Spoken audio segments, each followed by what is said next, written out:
Plus, South Dakota's government targeted by North Korean hackers. It's not as far-fetched as it sounds. And I'm Choi Lin. Federal, state, and local law enforcement deployed in full force to North Rapid, serving an arrest warrant to 60-year-old Colton Bagola, wanted for a murder earlier this week on Pine Ridge. The state of South Dakota brings in more money this year than last year. That's the big takeaway from the state's comprehensive annual financial report. The report was released today by Governor Kristi Noem and the Bureau of Finance and Management. The report highlights how the state is doing financially this year. South Dakota's net worth has increased by nearly $200 million, and the budget reserve has increased by more than $12 million. Additionally, the state has retained its AAA bond rating. However, while the news is good, it's not as good as expected. We've been averaging over 5% growth in general fund revenue over the last decade, so this will be closer to 2% growth, which will make for some interesting budget discussions. As you know, the governor is not recommending any increases in the big three: providers, state employees, or state aid education.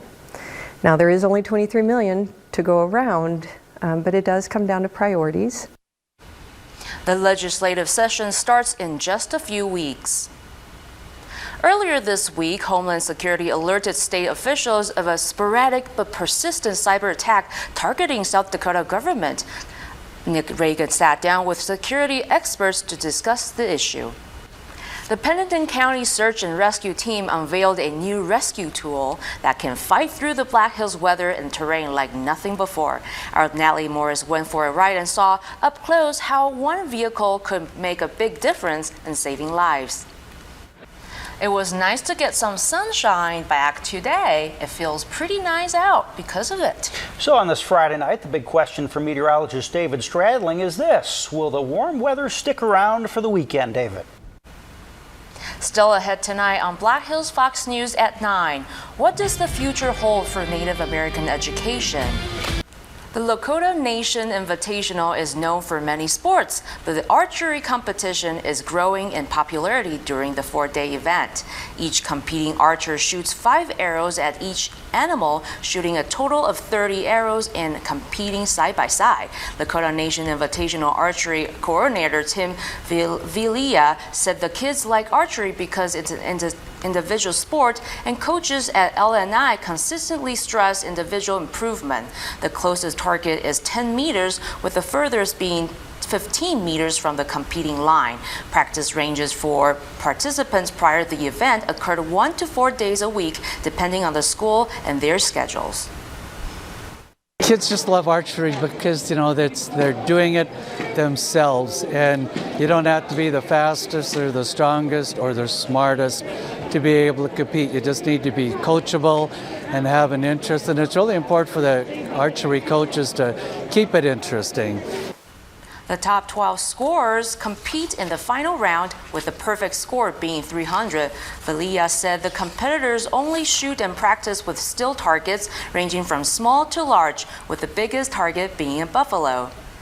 The Rockerville Volunteer Fire Department and the Pennington County Sheriff's Office are stepping up to make Christmas a little brighter for kids at the Black Hills Children's Home.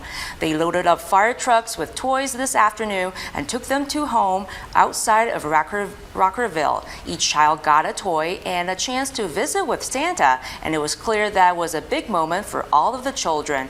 And it was also clear that it was a big moment for Santa too.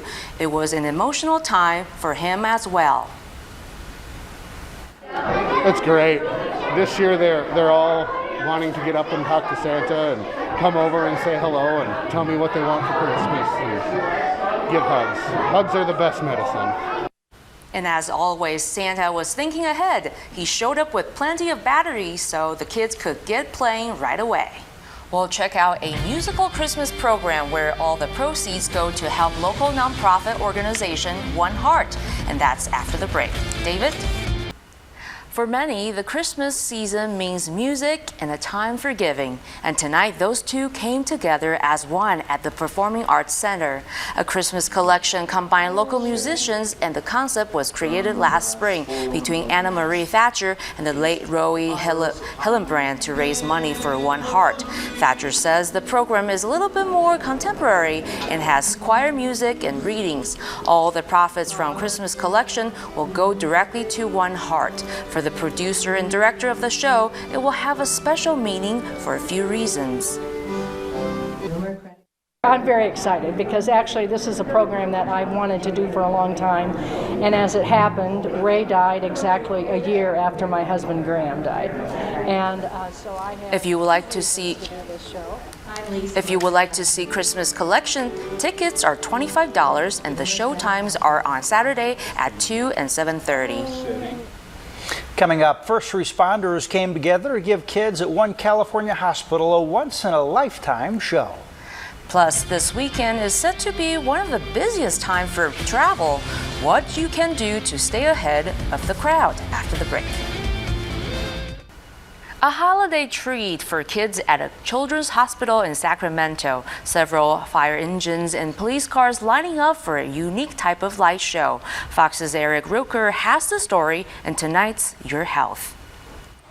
And we'll be right back with your travel weather after the break. As we inch closer to the holidays, positive indicators are all around for the markets and the U.S. economy. Fox Business Network's Conor McShane has the scoop in tonight's Fox Means Business Report. Coming up after the break, we'll check in at the Lakota Nation Invitational here on semifinal night. And the Stevens Raiders play their home opener tonight against Huron. Those stories and more when we return with Black Hills Fox Sports. That's a whole lot of scores and a whole lot of fun watching those highlights. Ton of basketball tonight. Unfortunately, we didn't get all the scores in for everybody, but as many as we could do for you. That's a whole lot of them. Final weather when we come back. Now, a new film aims to take viewers behind the scenes. David Daniel shares a preview of Bombshell. That looks like a captivating movie. I would like to see that. Another big movie out now that people are talking about. What is that one? Star something? Star Trek? Sky. Okay.